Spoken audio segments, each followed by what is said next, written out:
Yo, listen. The NFL is a league where every decision, every draft pick, every free agent signing can either lift you up or bury you deeper in the graveyard of mediocrity. Now, if you know anything about the Las Vegas Raiders, you know this franchise has been haunted by mediocrity for a long, long time. Over 20 years without back-to-back winning seasons, no sustained playoff success, and a history filled with withering stumbles, misfires, and bad optics. The Silver and Black ain't just a team, it's a story.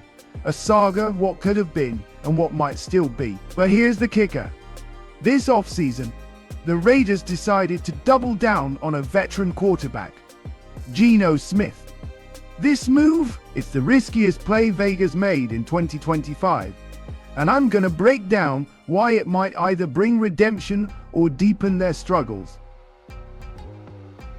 The state of the Raiders. A franchise thirsting for stability first. Let's paint the picture. The Raiders brought in a legend in Pete Carroll as head coach, a guy who revived careers and won a Super Bowl, a steady hand to calm the storm. They made moves to improve their offense, including drafting Heisman Trophy runner-up Ashton Jeanty at number 6 overall. A young star with the tools to make plays and energize the fan base.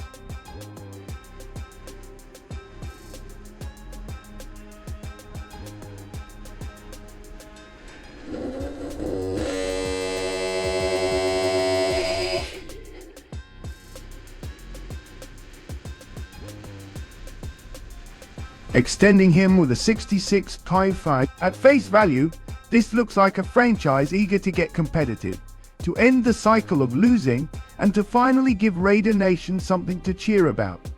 But here's the truth. Sometimes when teams chase the now, they risk sacrificing the future. The Raiders hired a 73-year-old coach and handed the reins to a 35-year-old QB coming off a mixed season. This strategy screams urgency, which is good. But it also begs the question, is it sustainable? It also begs the question, is it sustainable? Geno Smith, the comeback kid, or a clock ticking down? Geno Smith's story is inspiring, no doubt. From being benched early in his career to winning the 2022 Comeback Player of the Year, Geno has shown resilience and growth. Last season, he threw with precision, a 70.4% completion rate, and led Seattle with poise. But let's get real. He also threw 15 interceptions and only 21 touchdowns in 17 games. That's not elite QB production.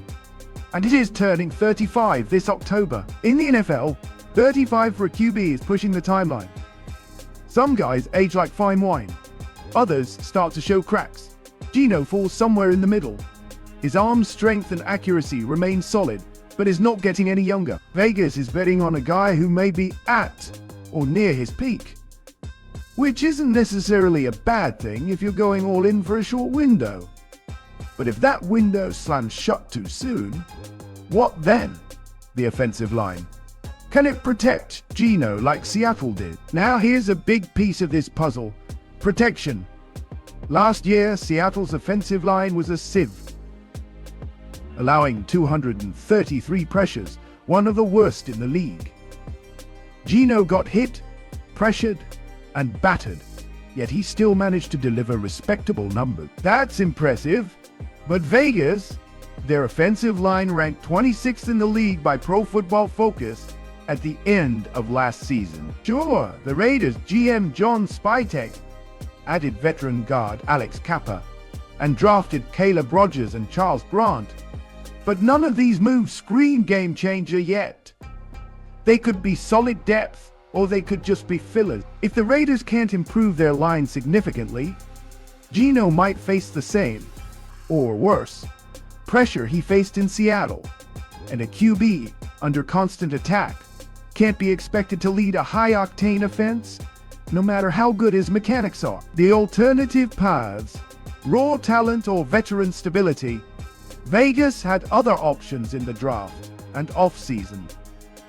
They selected Cam Miller, a sixth-round quarterback from North Dakota State, a project with potential, and a seal of approval from Tom Brady. Then there's Shedeur Sanders, the Big 12 Offensive Player of the Year who went in the fifth round to Cleveland, but carries the advantage of experience playing through adversity. And let's not forget Jalen Milroe, the rookie QB the Raiders traded away to get Geno.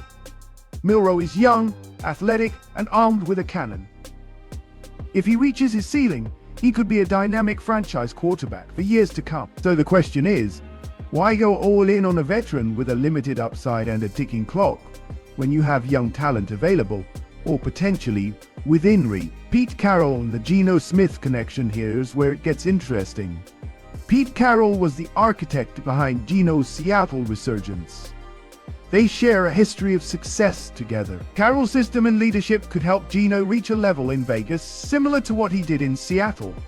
If the synergy works, this could be a masterstroke. Geno Smith playing under a coach who believes in him, with solid weapons around him, including the young talents like Gene and Brock Bowers, could elevate the Raiders back into contention.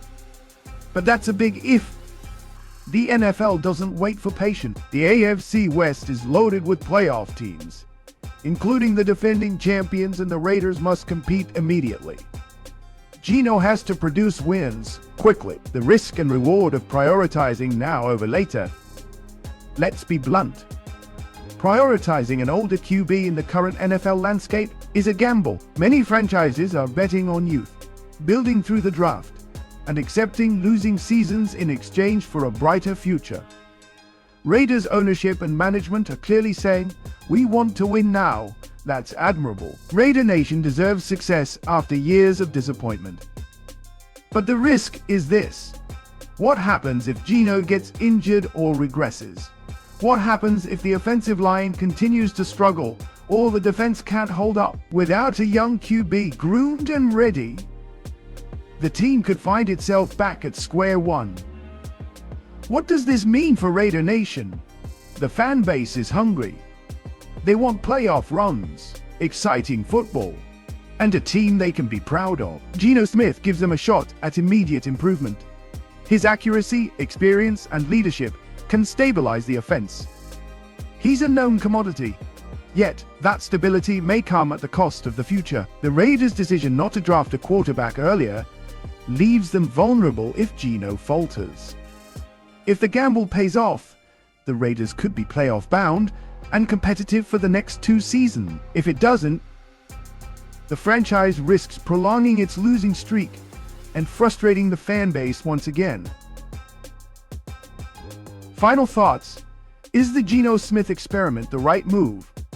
The 2025 offseason will be remembered as a pivotal moment in Raiders history. Committing to Geno Smith signals urgency and a desire to end the losing cycle. Pete Carroll's arrival and the infusion of young offensive talent create optimism. But without a fortified offensive line and a clear long-term QB plan, this experiment carries a high risk. Raiders management must hope that Carroll and Smith's chemistry can unlock Geno's best football, that the young skill players step up, and that the O-line improves enough to give Geno time. If it all comes together, the Raiders will be back on the NFL map. If not, they may face more years of searching for answers, and the Silver and Black's risk could become their undoing. And that's the story, folks. The Las Vegas Raiders took their shot, made the move to chase immediate success, and placed their faith in a veteran QB and an iconic coach. The 2025 NFL season will tell us if this bold gamble is redemption or regret.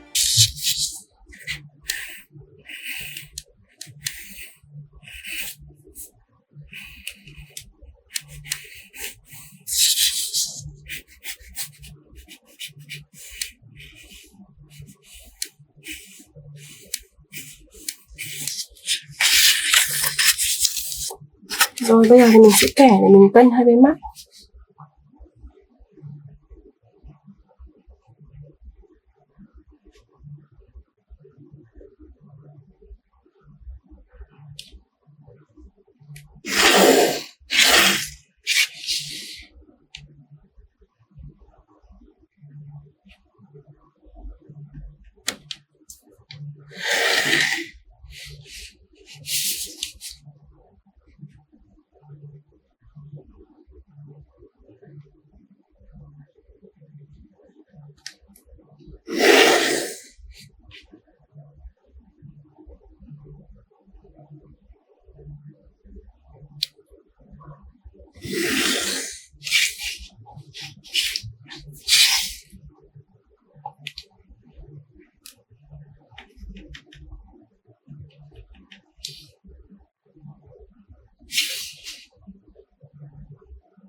Rồi, mình nối các cái điểm mình đã vẽ lại.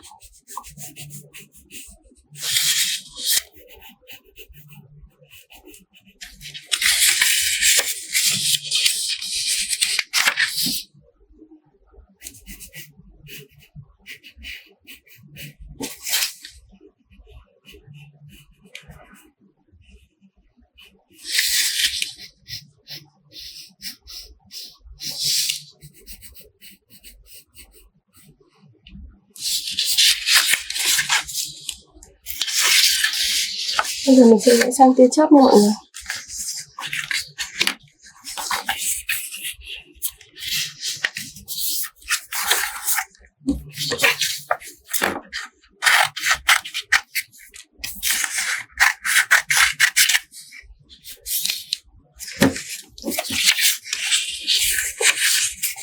Mình sẽ gập đôi tờ bìa lại.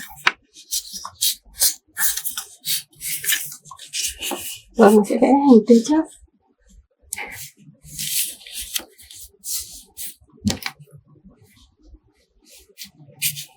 Mình sẽ vẽ phác trước nha.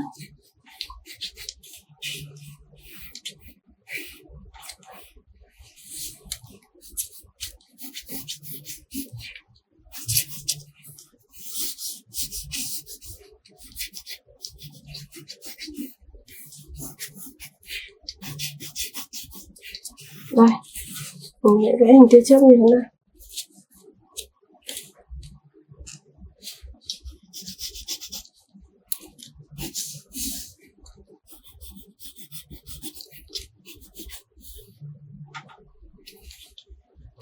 Rồi, bây giờ mình sẽ dùng kéo mình cắt cái này ra nhá, cắt cái mình đã vẽ ra. Đây mình chỉnh sửa lại một chút cho đẹp hơn, nó đều hơn.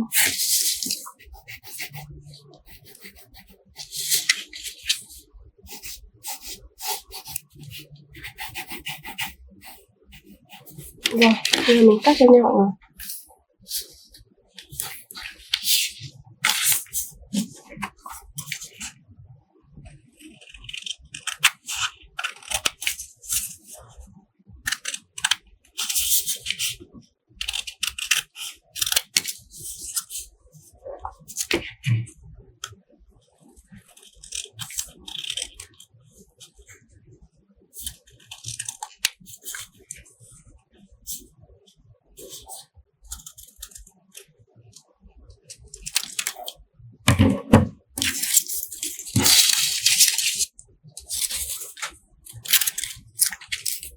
Đây, mình sẽ hạ được hai hình tia chớp như này. Mình gắn vào hai bên nha mọi người. Rồi bây giờ mình sẽ cắt cái mặt nạ của mình ra.